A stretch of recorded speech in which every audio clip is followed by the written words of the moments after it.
आज ही आपने मिसाल देख ली कि सारे ताजिर एक पेज पे हैं और इस वक्त ये कौम की आवाज़ है।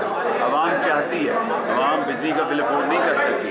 जो दुकानें बंद हैं उनके दुकानदारों के घरों के भी बिल आते हैं, वो नहीं दे सकते, ना टैक्स दे सकते। ताजिरों के साथ आज एक प्रेस कॉन्फ्रेंस की गई और कराची ताजिर लाइन्स और उसके दौरान जितने भी कराची के ताजिर तंजीमें ये 28 अगस्त की हड़ताल कर रहे हैं वो सब ने ऐलान किया है। और इस कराची शहर के जो टैक्सेस 13 किस्म के 14 किस्म पाकिस्तान के दीगर ताजिर तंजीमों ने हड़ताल के 28 अगस्त की हड़ताल की हिमायत का ऐलान किया है, बल्कि कराची के ताजिर बरादरी ने भी इस हड़ताल को कामयाब बनाने के लिए हिमायत का ऐलान किया है।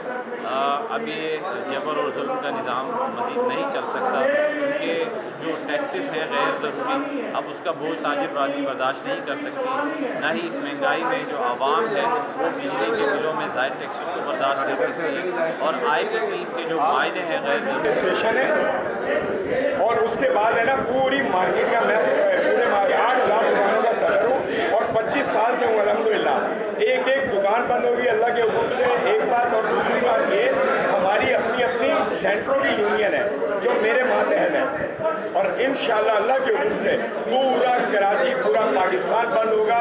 और ये ताजिर बिरादरी इस वक्त और ये आवाम भाई मेरे आवाम जाकर नासिर चौधरी और तमाम जो है पूरे पाकिस्तान से आए हुए जो ताजिर बिरादरी का जो है वो एक प्रेस कॉन्फ्रेंस हुई और तमाम दोस्तों ने ये मुत्तफ़क़ा फैसला किया कि 28 अगस्त वो कराची से लेके खैबर तक जो है वो एक शटर भी जो है वो खुला नहीं होगा इंशाअल्लाह। हम जो है इस हिमायत की पूरी तायीद करते हैं, क्योंकि ये हड़ताल किसी आम आदमी के लिए नहीं बल्कि आपके और मेरे लिए नहीं बल्कि आम आवाम के लिए है। ये एक आम फौजी के लिए है, ये हड़ताल एक आम सिपाही के लिए है।